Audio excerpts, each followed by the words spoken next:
People don't realize that you can qualify for a loan, but you may not necessarily qualify for the best rate. Oh, yeah. Or you're good, but something needs to get paid off. So, oh, by the way, we checked your credit and there's something on there that's not supposed to be there. You may be hesitant to have them pull your credit. Let them pull your credit. The only way that they're gonna know the situation fully that you're in is for them to pull the credit. I walked through an entire house that was all Harley-Davidson cars. Wait, really? Yes. If you neglected to tell them something important that any reasonable buyer would need to know, if it affects the material value of the property, and it does because you chose not to disclose it, they can file a lawsuit against you. Hi everybody, and welcome to the start of a very important series on real estate. The ins and outs, the buyer and the seller side, coming from me, Drew Lang, as well as my dad, David Lang. You know, over the years I've grown up hearing my dad talk about the real estate business in various aspects from both the buyer and the seller side. And now it's kind of a full circle moment now that I work with him, especially because he is one of the most well-respected agents in our brokerage right now. He's led for 17 years in honesty and fairness, and has almost all the time is done right by the buyer or the seller. So we decided to start a series to distill the 17 years of experience that he's had and really give it out to people that need it. You know, one of our goals with our team is to help people understand the buying and the selling process, to give back to the community, and just be a resource when people need it. And I really believe that he is that. So in this video today, we're going over things about the buying process and the selling process that you wouldn't expect, things to consider before you buy or sell. And I think all these tips are very helpful. So thank you for tuning in. Hope you enjoy. All right, here we go.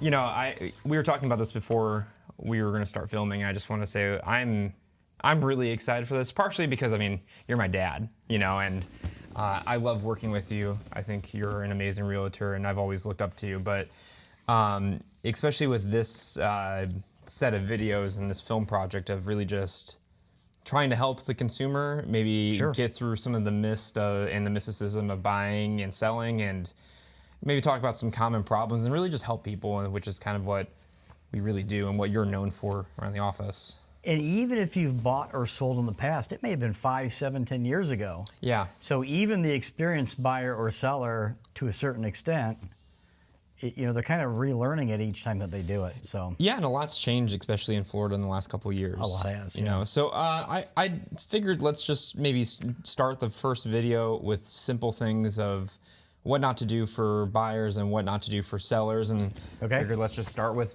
buyers. So we got a list here, things about talking about what not to do, and the first one I saw was don't skip getting pre-approved. Now, walk me through the process. What do you mean by that? Well, don't skip it, but also don't wait to the last minute, because what a lot of buyers will do, unless that they're instructed otherwise, is they'll start looking online for property. They're not quite, they're a few months out. They're not quite close yet. And when I start finding the property that I like, then I'm good for it. I know I have a good credit score. So well, I'll just go and talk to a lender at that time. But the problem with that is a couple of fold. Number one, if you go out and you find the perfect home today and want to submit an offer, if it's contingent on financing, your offer is going to need to be accompanied by a pre-approval letter or a pre-qualification letter. That's showing the potential seller, the seller of the home that you like, that you've already talked to a lender and you're good to go. Sometimes it's very difficult to even get them to acknowledge the offer or start negotiating unless you have that, because they don't know if you think you're good.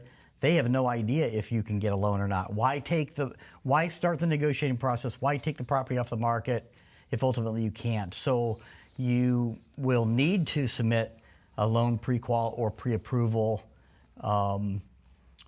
when you submit the offer to begin with.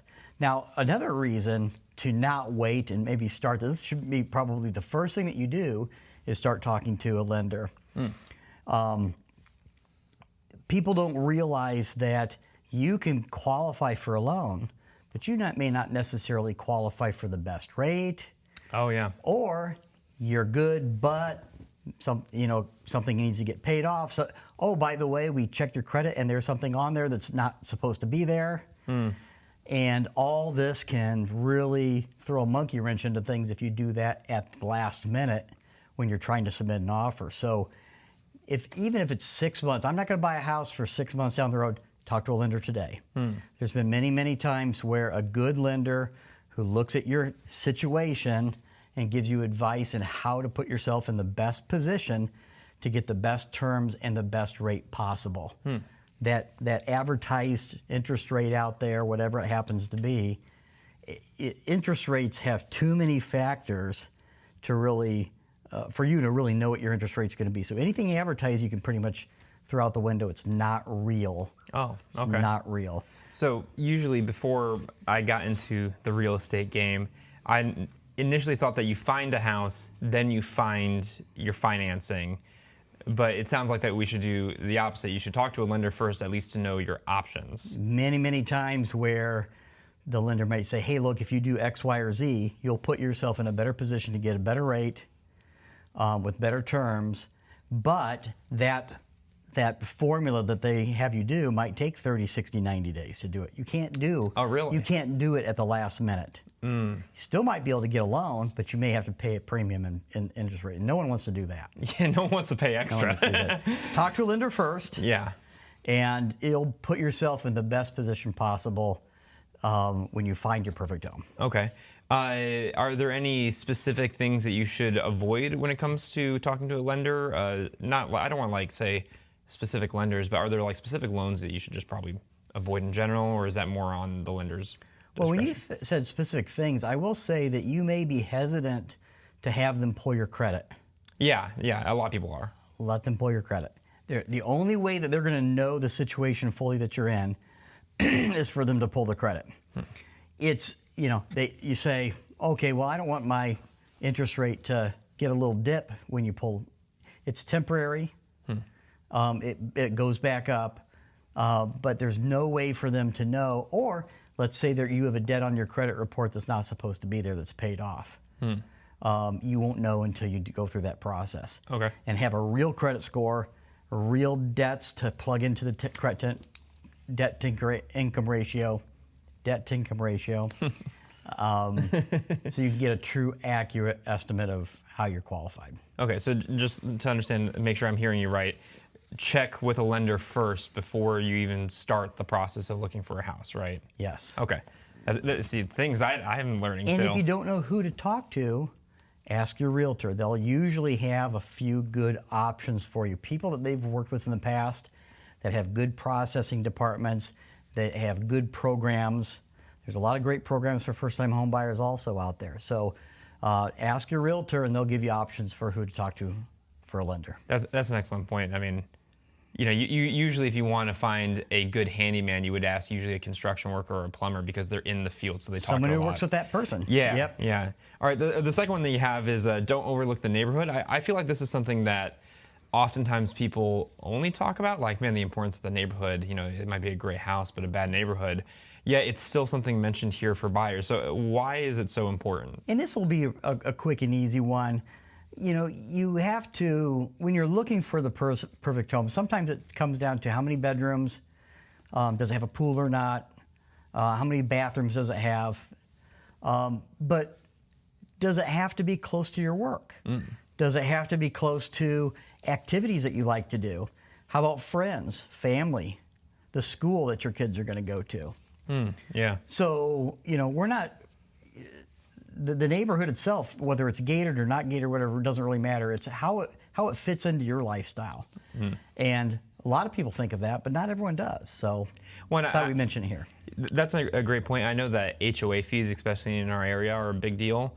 What are some of the things that are positives and negatives for HOAs? Because one of the conversations I often hear is, oh, it's an HOA, don't pay for it.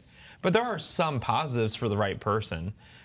So would that be a part of overlooking the neighborhood of seeing what the HOA is and what it means? Absolutely. It's lifestyle. It's what, and you talk to 10 buyers, 5 of them may have an opinion about HOAs, and then the other 5 have a different opinion. Yeah. HOAs have fees, but with fees, there's usually amenities that you get. You might have lawn care and landscaping. There might be a community pool that you can use. Might be a community clubhouse or exercise room. Might have a gate, might not have a gate. Some people love that kind of living, and that's awesome. And some people like to be on their own lot where they can do whatever they want to do. whatever, legally, Yeah. where they can do. And have a little bit more flexibility and not have fees. Now, you're going to pay for your own lawn. You're going to pay for whatever that you want to do for fun. There's not a right or wrong reason with that. It's what is that buyer potentially looking for. That makes a lot of sense. Yep. So the third one is don't waive important inspections. And as I'm reading that, I think the first thing that stands out to me is important. I didn't think that there were unimportant inspections, but are there? That's a good point. Yeah, there really may not be. It's comfort level, but also back when, in early COVID, Southwest Florida had an influx of people. It was a full-on seller's market, and there were people that were offering over asking price. And some were waiving inspections just as a way to get the seller's attention, for a seller to pick my offer over someone else's. And we never encourage that. Actually, if someone says that they're wanting to do that, that's usually a they red have flag. to send me something saying that they're requesting it, because we do not think that anyone should waive inspections. Now, inspections in Florida, the main inspections, there's a general home inspection that looks at the general functionality of the house. There's a 4-point inspection, which looks at the 4 pillars of the home: roof, electrical, AC, and plumbing. Okay. On an older house, the insurance company is going to make you have a 4-point to see if the property is even insurable. Then thirdly, there's a wind mitigation inspection. Oh, really? Which, unless the house is brand new, the wind mitigation inspection looks for building techniques that would minimize damage if we had a storm. And so that gives you discounts on your insurance. So that one's important. But in addition to that, so let's say you walk through the house and you love the house, it has a little musty smell to it. Well, maybe you want an air quality test. And an air quality test is looking for potential mold. Maybe you do that, maybe you don't, but it's a comfort level thing. Termite inspection. Yeah. Another thing. A general home inspection will typically look for, within the general inspection, if they notice pests, they'll write it in their inspection. But a termite inspection is specifically looking for, are there any evidence or signs of termites as a whole?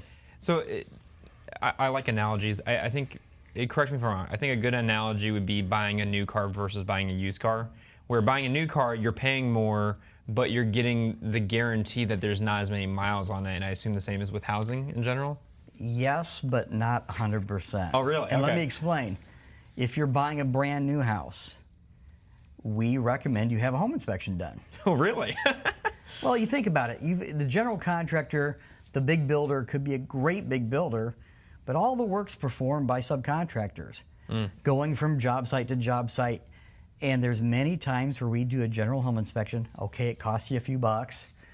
They find stuff. They find stuff that you wouldn't have known was there before you actually closed. So even on a brand new home, now hopefully they don't find anything, everything's great and you're happy. That's what we want for all our home inspections. Yeah. But the home inspection isn't to necessarily find something. It's to make sure that you know what you're getting when you purchase. Okay. There's one more inspection that I didn't mention also. If you have in Southwest Florida, a lot of our homes aren't on city sewer, they're on well and septic. Oh, yeah, I didn't think about that. And so a septic inspection is also, it's another inspection, it's another cost, but a very, very good inspection to do to make sure that you're getting into a property that aren't going to have future issues in the near future. So we mentioned 5 inspections: a general, a 4-point, a wind mitigation, air quality, and a septic. Are there any that you would say, maybe all of them is probably the answer, but are there any that you would say you you should never buy a house unless you have this inspection? At the very, very least, the general home inspection you should always do. Okay. They're going to look at all the main things in the house. They're going to look at the electrical panel. They're going to test all the appliances. They're going to test all the plumbing fixtures. Mm-hmm. They're going to crawl around the attic, looking for leaks, looking for wet spots. They use moisture meters, heat, thermal, and they're going to crawl the roof, or they're climb on the roof. They'll crawl through the roof. and they're going to check the electrical outlets. It may not be perfect because anything can break at any particular time. If you have a home inspection done and you close 3 weeks later, something can break. But we want to capture as much as we possibly can. And again, it's the idea of if I'm going to purchase this home, I want to know everything that I can about the quality and condition of this property. Some of the things that are safety related or broken, which are represented to be working, now those are topics that you can have negotiated and possibly get a seller to either repair or credit. So the fourth one, don't make big purchases before closing. Now, I have a funny story about this because I was doing an open house for a house that initially there was a buyer, and it was he loved the house, and then he made some dumb purchase because he thought he was going to have the house and bought a bunch of furniture, and then he got unqualified to buy his own house with the furniture that he just bought. So exactly, and this is more of a lender problem that could occur, and your lender, hopefully a good lender, is telling you these things. What people don't realize is you're qualified, you've got the credit score, you've got the debt-to-income ratio, you've got the assets. A week before closing, the lender many times will recheck your credit. Really? Okay. So if you go out to furniture, rooms to go or whatever, and buy a house full of furniture and add all that extra debt, now those have to be included into your debt-to-income ratios, and they may cause a problem. So if you're going to buy anything for your new house, wait until it's actually your house.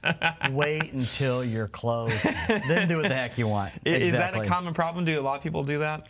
I don't know that a lot of people do, but enough where we have to actually mention this. Oh, jeez. Okay, next one. Now, this one I definitely want to hear your opinion on. The next one's don't lowball too drastically.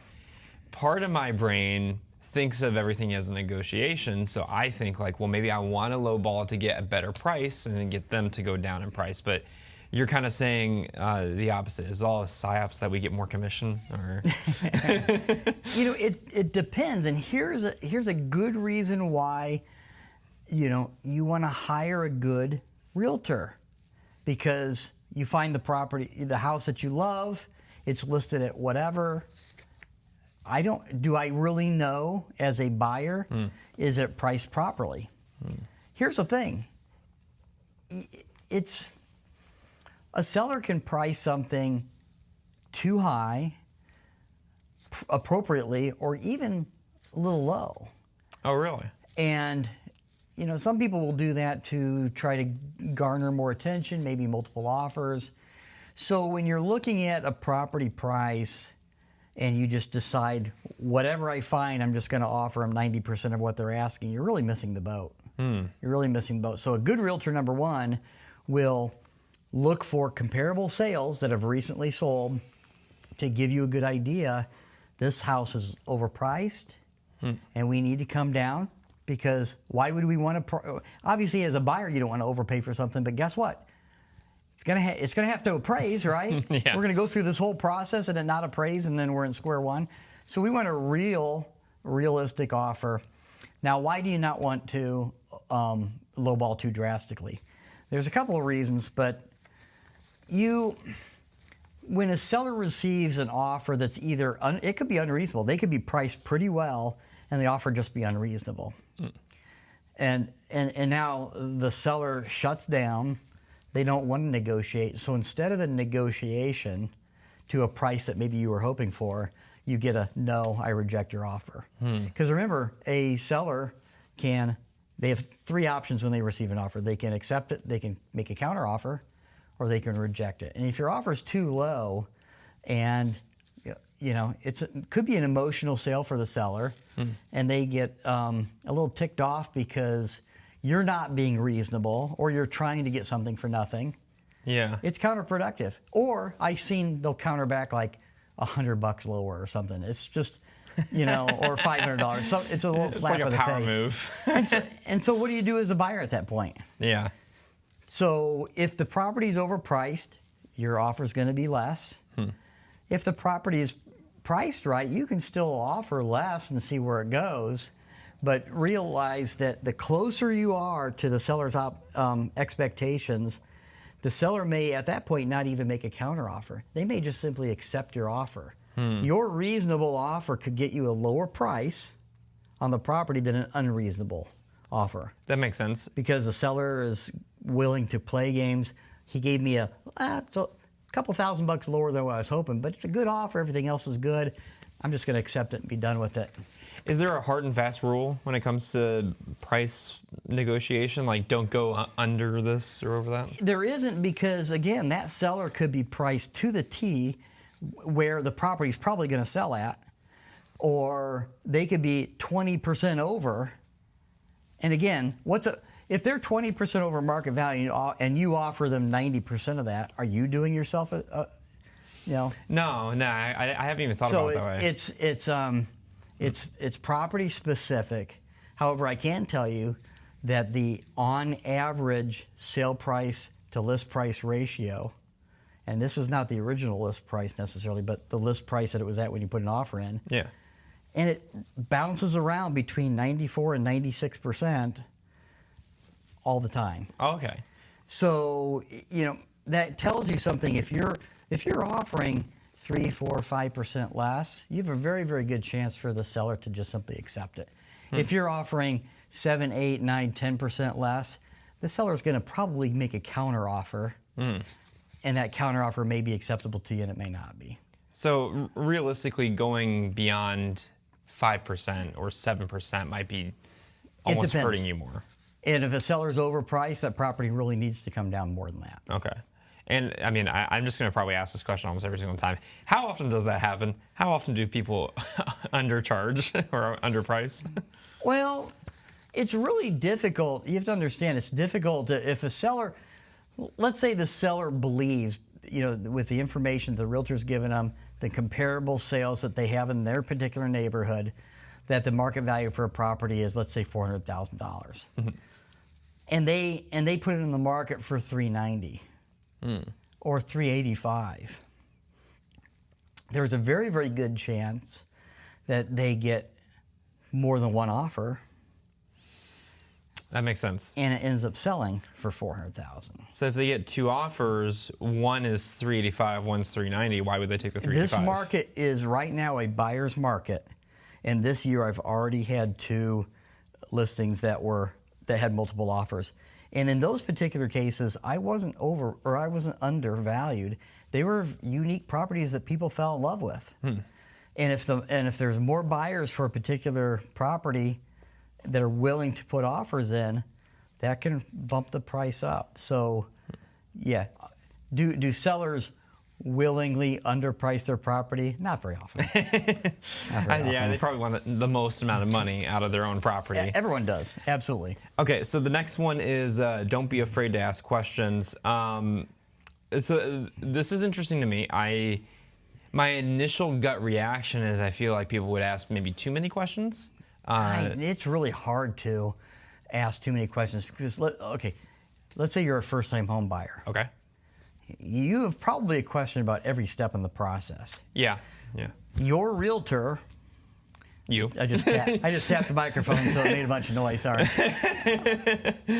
Your realtor, that's his job. That's what he's getting paid for, is to get you from start to a happy finish with as little stress and hoops and jumps and red tape as possible. If you don't understand something on the contract, ask a question. Let me flip it over. What if in your lifetime you've bought and sold 7 or 8 properties? Well, the last one that you bought and sold may have been 5, 6, 7, 10 years ago. So guess what? Our contracts, if it was in Southwest Florida, our contract was different. Yeah. If you sold in Ohio and now you're in Florida, guess what? What's customary in different states, even in different areas within the states, is different. Ask questions. So what I dislike the most is giving information or here's the next step, and then on the other side goes silent a little bit. And some of it is, well, they don't understand something. Just ask me. Yeah. Just ask me. I don't want you to go to the next step in the process and not fully understand where you're at and where you're going. Yeah. So ask questions. So is it common that people feel like they're kind of treading deep water in over their heads when they're first buying a house? Is that a common feeling overall? Maybe, yeah. And there are certain questions like when we're showing property and someone asks me an inspection, a structural engineering question about the property, I'm not qualified for that. Yeah. And many times when I see a stain on the ceiling, something out of place, I'll point it out so there's no surprises. I'll typically point it out to buyers. Hey, don't look at this. I don't know what this is over here. And that stain on the ceiling, guess what? Inspector's going to look at it. And it's either going to be wet and an active problem or it's going to be dry and... So let's park there in a second, because Yep. I think maybe some of the initial perception of realtors is that, I joked about it earlier, like we're in it for the commission. And what you just said could have been something that if you mentioned to a customer would ruin a sale possibly, because they might not be right. So where's the line for a realtor pointing out information that would help the client but maybe hurt the sale? If you've hired me to help, and I'm your buyer's agent and I'm helping you, the buyer, through the process, my loyalty is to the buyer, not to the property, not to the sale. And here's the thing, if you do right to the buyer, if this property doesn't work out, we'll find the right property. If the seller has hired me to list and sell their property, my loyalty is to the seller. Now, keep in mind, if I'm a buyer and I'm looking at signs down the street or I'm on Zillow and I decide to just call the seller or the listing agent to get my questions answered, thinking that might give me some leg up, it doesn't. Because contractually, within their listing agreement, that agent's loyalty is to the seller alone. Yeah. And they can't represent both of you. They have to either represent the seller and you be unrepresented, or they have to represent the transaction itself. They can't represent you. So hire a buyer's agent to look out for your best interest. That's a great answer. Okay, the next one we got is don't change jobs before closing. This goes with the credit. Yeah, so I want to approach this two ways. First question is why? And the second question is for those of us that have been caught in a situation where we had to change jobs.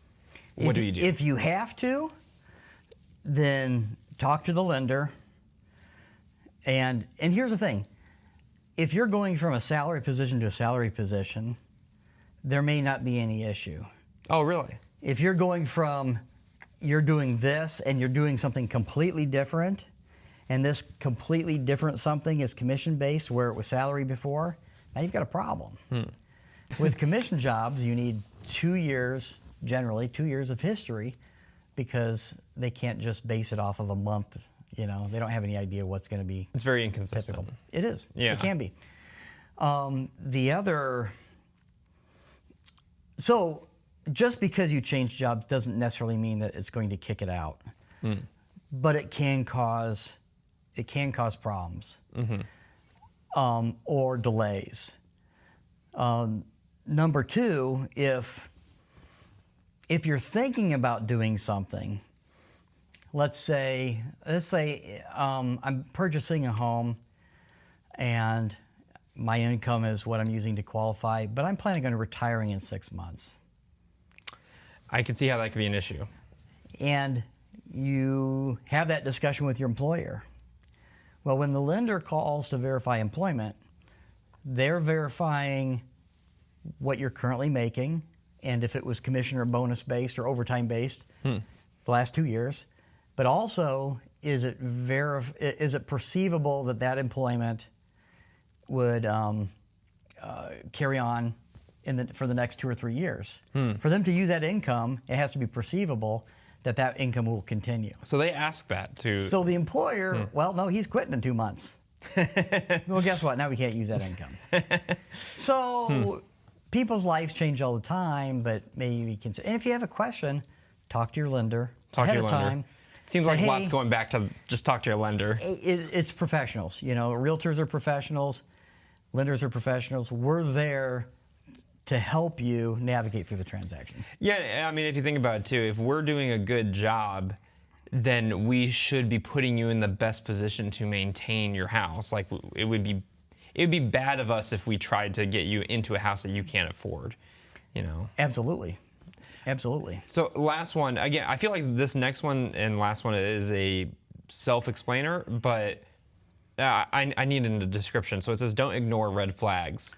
Yeah, and that's pretty general. That can be a bunch of different things. But since we just got off of your comment that you don't want to maybe get into something that could potentially be a problem, when you're walking through a home or the inspection comes back, little things. Trust me, if you're buying a 30-year-old home, a 20-year-old home, there's going to be little stuff. So, is there big stuff? Is there big stuff that's going to cost money? If you're a first-time home buyer, now in Southwest Florida, your architectural shingle roof, insurance companies start not liking them around 15 years, 20 years. It's really, really hard to find insurance. So if you're a first-time home buyer, would it be prudent to purchase a house with just a couple of years worth of roof life left, knowing that you're going to have that pretty significant expense in the near future? It's not. So, you know, buying a fixer-upper, which I bought several. Yeah. You have to be in the right place to do that. If you're buying your first home, and I think that is awesome. You are locking in those living expenses for as long as you're there, 10, 20, 30 years if need be. Guess what? Rent's going to go up. Yeah. You know, it always goes up. You're going to lock it in, but you don't want to get into something where you know you're going to have to spend significant money in the near future. Okay. Things break, you save for that, but I don't want to get into a situation where I know I'm going to have to spend significant money. That makes sense. Yep. Is there any other final advice that you would give to just buyers at all? Even if you're considering buying something, it feels like 6 months is a long time. Eternity. It's not. It's not. If you consider, if I get serious at looking for a home and it takes me 30 days, 45 days, 60 days to find a property, and I go under contract, and then it takes me a month, month and a half for the financing to go through and to be able to actually close, what are we at? 3, 4 months already? Yeah. Yeah. So if you're so what I would say is get in touch with a lender, get in touch with a realtor before you think you need them. Because they can start putting you in a position to win, and it goes fast. And if you start doing all those things when you think you're getting close to needing them, it could be too late.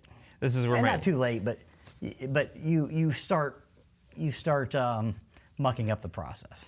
That makes sense. So now we get on to sellers. Now, first-time home buyers, brand new to the market, they've never bought anything before. But a seller's been in a house for minimum a year or two, maximum 20, 30 years. So obviously, the questions are different. So the first thing that is mentioned on here is don't overprice your house. Now, my brain goes immediately to a negotiation tactic. Why not overprice your house? Because then if they lowball you, you're back where you started. So why not overprice it? And that's what a lot of people think. Yeah. Number one, the real estate market's the real estate market. The realtor, you the seller, your neighbor down the street, we can't change that. We can't make someone overpay for a home. And remember, again, especially if it's financed, you're going to have an appraisal. So they'll find out. If you found someone to overpay for your home, it may not stick anyway.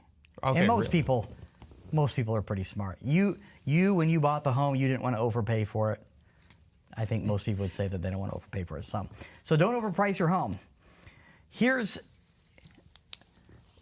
when people are searching for property and you overprice your home, you run a couple of different risks. You run the risk that, the average person looks at 8 to 12 different properties before they pull the trigger on one.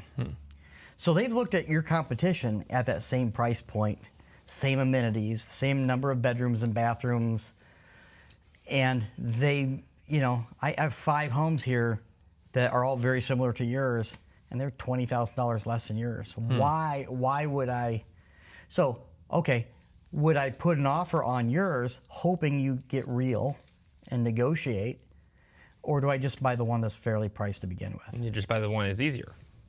Unless you got something very, very unique, or you're in a market that there aren't a lot of competition. Right now, Southwest Florida, it's a buyer's market. A lot of competition.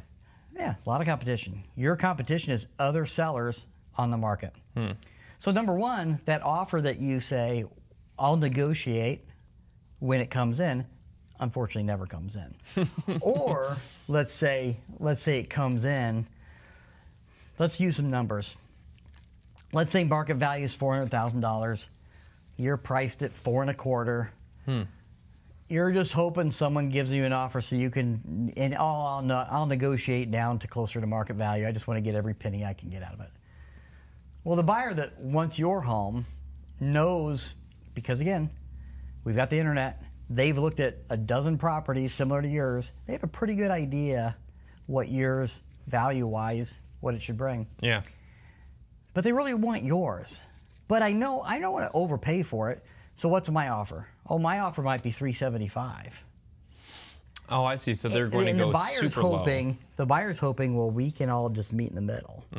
But trust me, when that seller gets that offer that's $50,000 less, they get insulted, I assume. Yeah, unfortunately, that's exactly what happens. So what do? I reject your offer. Or now I'm going to make a counter offer that's just $1,000 less, and we just never go anywhere. So in a weird way, in the same way like lowballing, when you overprice your house, you actually remove the possibility of even selling the house off the table. Yes. Is it okay to quote unquote overprice your house by a couple percent, like 2%, 3%?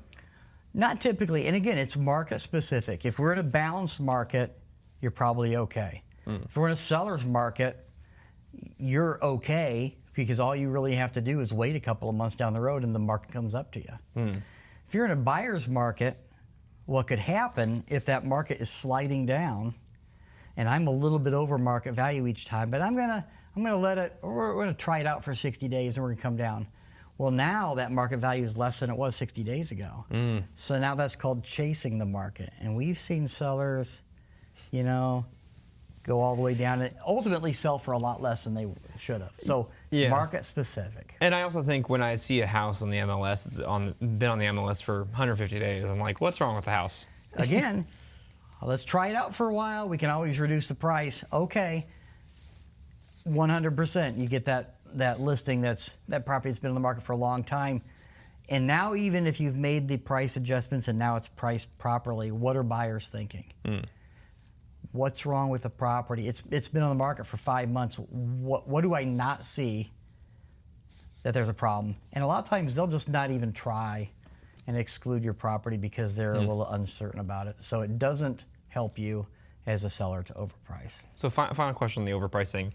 Have you ever been in a situation where you had a buyer, they wanted to pay for an overpriced house and the inspection happens and you're like, crap, I'm overpaying? Has that ever happened to you specifically? Well, there are times where you submit an offer, they love the house. It's not necessarily that you know that it's overpriced, but the appraisal comes in. The appraisal's looking at other similar homes. It's determining market value by what's happened in the past, and they look for 3, 4, 5 other similar recent sales in your neighborhood to determine what the market value is yours. It's a little science and a little art. If you ask 3 different appraisers to give you an appraisal on a particular property, the numbers are probably going to be a little different because everyone looks at things a little differently. So there's a little art involved. But yes, I've had properties where they didn't appraise, and then you have to do something. You have to either renegotiate with the seller, which sometimes they're willing to do. And usually it's not huge amounts, because we never got to that part to be $50,000 overpriced. We never got that far. You know, it doesn't. Which jokingly also says your quality, because you wouldn't put your customer in a position where they're overpaying $50,000. Well, I don't want them to also, but now the customer who really wanted to be in a house in 30 days, you know, 3 weeks into it, it falls apart because of an appraisal, and now they have to start looking again. And now, you know, I don't really care what I think. They're not. Their goal is to get into a property in X amount of time, and now they're not unable to do it. So I'm doing them a disservice by letting them. Which makes sense too. And also, now that I'm also thinking about it too, if someone is selling a house and they have a realtor, the realtor's gonna be telling them, well, you need to price it correctly. So you're putting yourself in a position badly. Yeah, most of the time, yes. But unfortunately, and I'm sure every area is similar to ours, we have a lot of agents that are licensed. They don't have a lot of experience, and you know, maybe they need a sale. They need a listing. And if the seller is saying, hey, I'll list it for X amount, even if they know that it's overpriced, maybe they take the listing anyway because they want that listing. And they can put a sign in the yard. Maybe they get someone to call on it, and it doesn't work out for them, but they can make a relationship with that buyer and help them find something else. I see. Unfortunately, you're not doing the seller the service that you're hired to do. Yeah. That's unfortunate that happens. Yes. Unfortunate. We hope it's not often, but we hope people are giving, and again, you can give them good advice, them being a seller. Yeah. Here's the market. Here are what other very, very similar homes to yours have recently sold for. This gives us a good idea. I always tell people I'm a detective. I'm looking for evidence. I'm not making the market. I'm looking for evidence of what's already happened, what buyers and sellers have already come to an agreement with, so we have a good idea of what your home is likely to sell for. And they can hear all that information, and they can either accept what I tell them, or they can ignore what I tell them. So I'm actually going to do something kind of crazy, because what you're talking about, as realtors, we are not emotionally invested in the property, but the seller is. You know, for a lot of people, you know, when they sell a house, that's the house that they grew up their kids in, or that they got married in. So the last piece of advice on here, which I guess we'll do next, is don't get emotionally attached to your offers. I want to kind of expand that into don't get emotionally attached to your house. Why is it such an issue to not take a realtor's advice because you're sucked into the house? You know, you're sucked into your idea. Well, consider this. It is understandable that it can be emotional. I mean, I've sold properties for surviving spouses where they bought the property with a spouse and they passed. It's emotional. Or you mentioned the kids grew up in that house. Yeah. So I get it. It is an asset. And another reason to listen to the realtor, they're a third party. They're a third party that's going to negotiate on your behalf in your best interest without being emotionally attached to it. You can make some bad or poor decisions because you're emotionally attached to something. So that's why, realistically, that's why you hire a professional to be able to walk you through that. And sometimes it's not easy. Yeah, and I know that sometimes what leads people to buy or sell is not great circumstances, you know. So I assume half of your job is really working with that. Yeah, life happens. All right, so the next one is don't forget how people search online for homes. Now, this one really stood out to me because I think it was on my first week of working here. You kind of told me this like gem of information about how people search. So how about you explain it, and then I'll kind of give my visceral reaction. And if you think about it, this goes hand in hand with the don't overprice your home.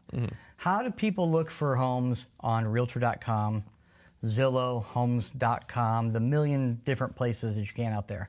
It's a little different than you did maybe 30 years ago. You pull down your filters, and what typically happens as far as the price is concerned is you search in brackets. And they're typically about $25,000 brackets.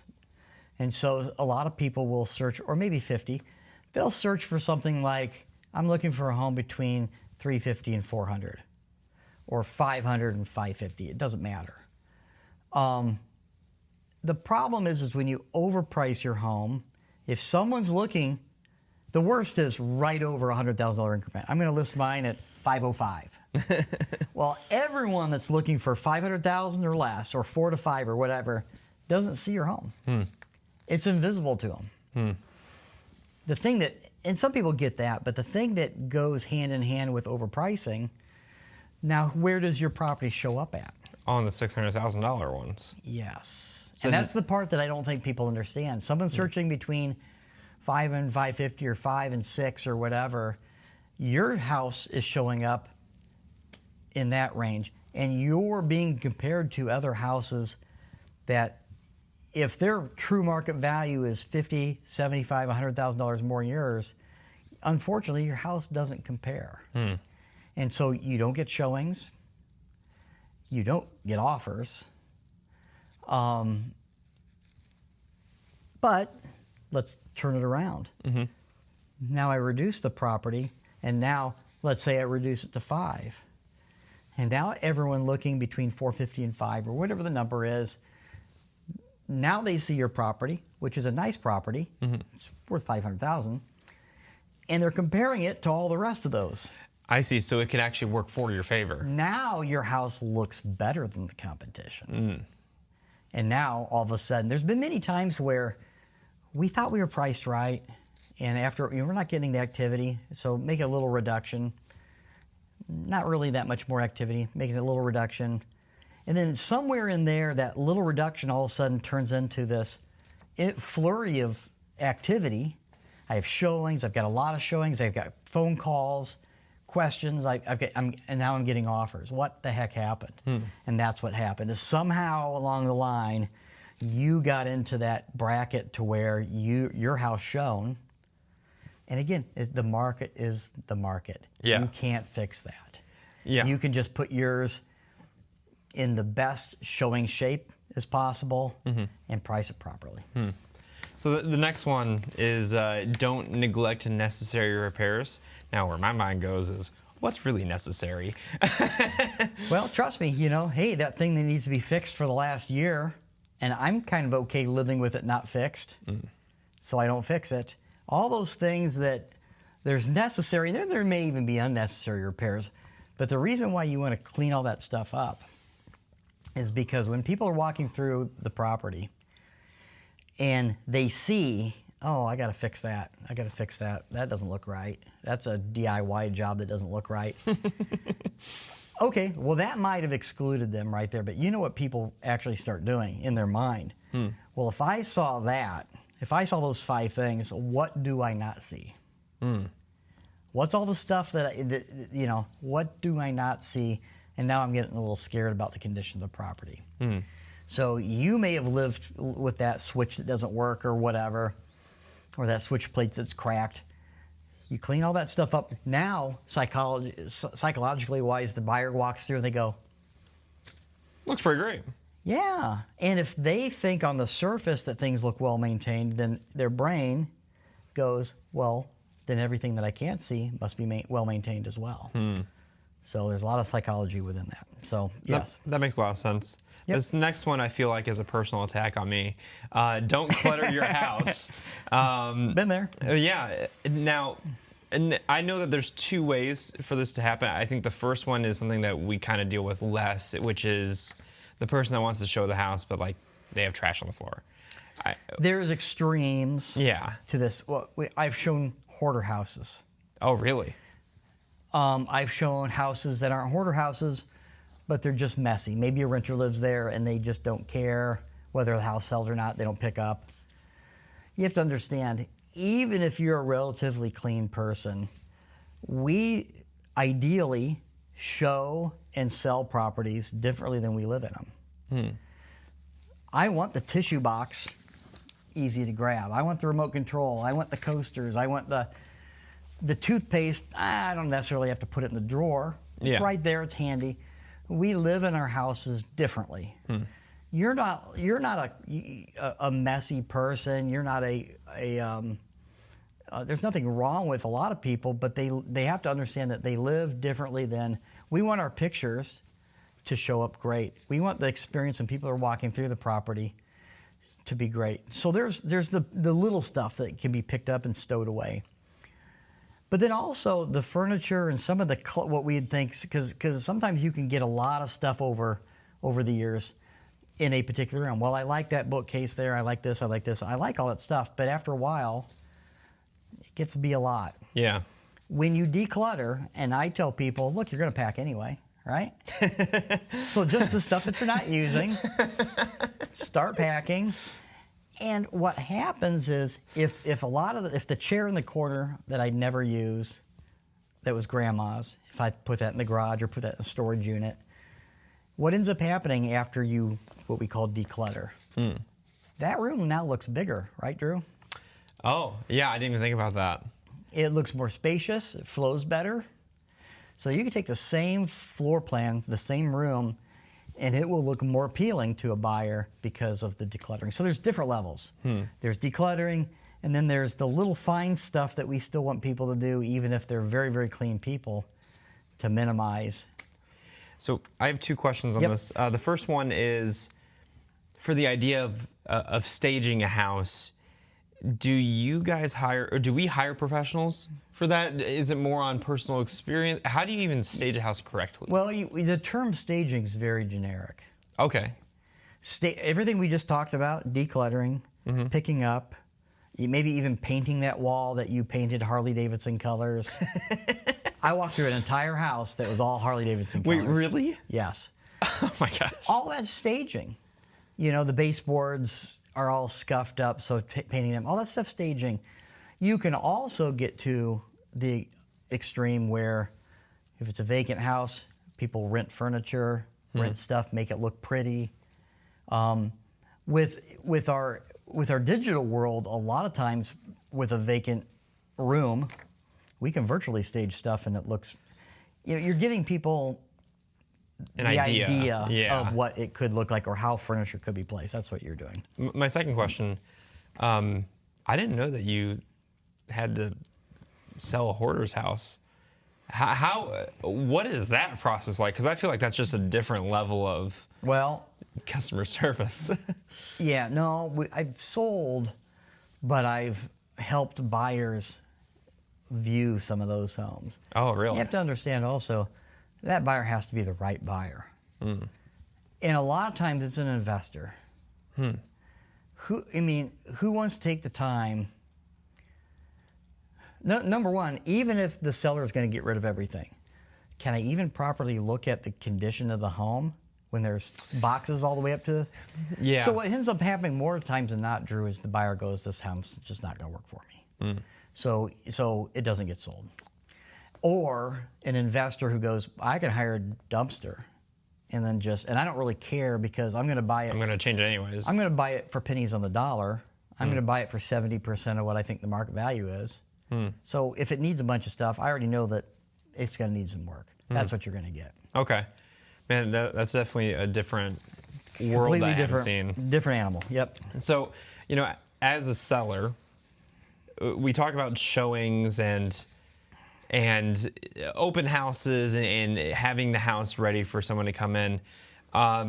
We both have had experiences where the seller is, don't want to say hovering, but they're very interested in the perception that the buyer has on their house. Yeah, and sometimes they try to be overly helpful. Yes. They want to show everything. And it comes from a good place, I assume. Like they bought this house, they love this house, they want to show it off. Come on in, I'm going to sit on the couch and watch TV, you guys do your thing. Oh, really? I've had them tell me about the house and show me around. Here's the thing, if you want to sell your property, quickest amount of time for the most amount, most sellers do, then that seller needs to vacate their house for the showings. What ends up happening, and I don't know if the sellers quite understand this, and it happens almost 100% of the time when I'm with buyers and we're walking through and the buyer goes, Yep. Oh, looks great. Yep. Okay, bye-bye. See you later. They didn't ask any questions. They did it very quick because it's kind of weird to have someone sitting there who's listening to your conversation. So guess what? They don't have a conversation. That's interesting that the tell is that they don't actually ask questions. Oh, and worse than that is they compliment how nice the house is. So the problem is the seller goes, oh, they really like the house. Are they planning on putting it out for? No, they don't. No. They're being polite. And polite doesn't sell your house. Polite. Can I write that down and put it on a shirt? If it's a elderly person, if there's a reason why they physically can't go somewhere, step out on the lanai so they're outside of earshot is the better. The best is to just try to vacate. Trust me when I say buyers will be there 2 to 3 times longer when no one's there, hovering. They'll ask questions. If they're really interested in the property, they're going to ask those questions to make sure that the property is going to work for them. If they feel like they can't do that, they move to the next property.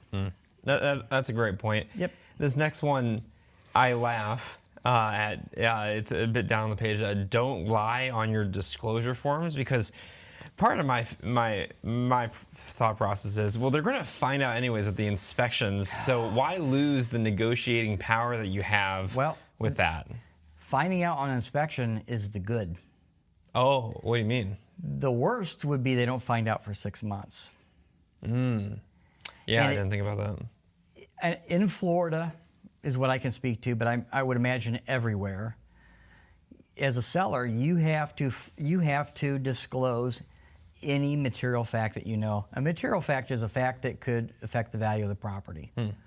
So if you know something's leaking, you know that there was a problem, you know that you had a structural whatever, you have to disclose. We have a nice form that's a seller's property disclosure, has a bunch of questions, but if there's something that you know about the property that's not asked in one of those questions, you still have to disclose it.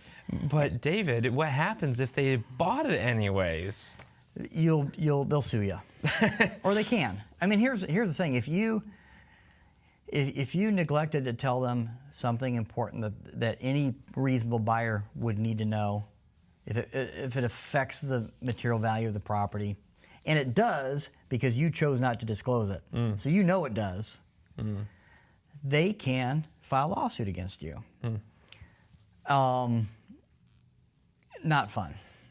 So never gone through it, but I know. You just disclose it, answer the questions. 9 times out of 10, they look at it and they go, okay, they understand.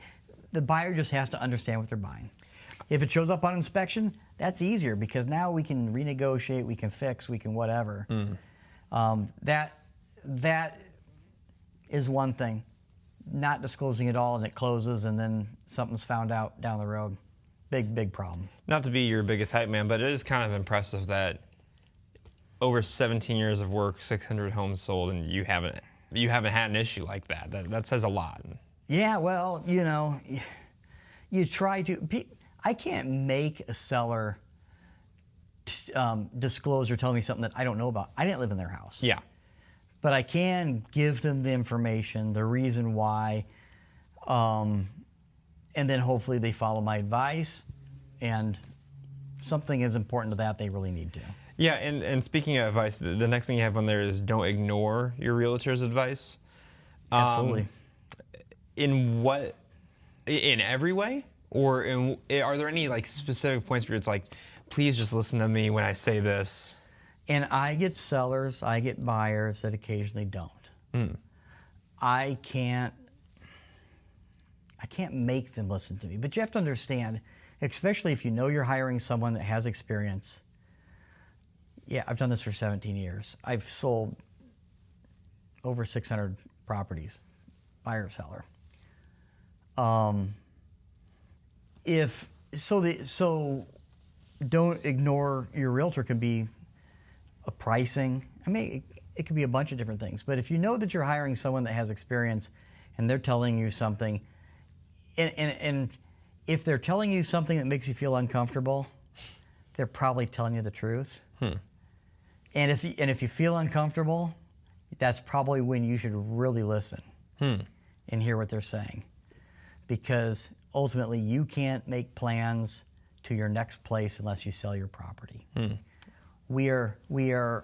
Our fee structure is, you sell the house for more, we make more. It's a great thing. You sell the house for less, we make less. We don't want to underprice anything. We want you to get the most out of it.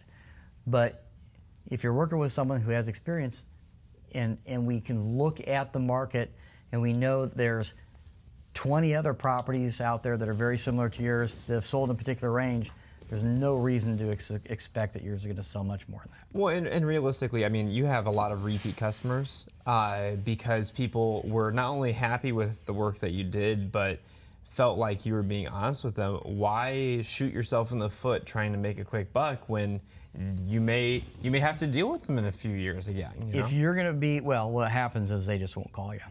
Yeah, fair point. If you want to be in this industry for a long time, you do the right thing in the beginning, and you will get past clients, referrals, and they don't necessarily have to be the next time they buy or sell. Their neighbor down the street could need something. Their sister needs something. Their best friend needs something, and I hope every time that a need like that comes up, hopefully they think of me. Yeah. So final points for sellers. Anything that we missed at all, or I think we got? That was a very, very good list. I'm sure there's more.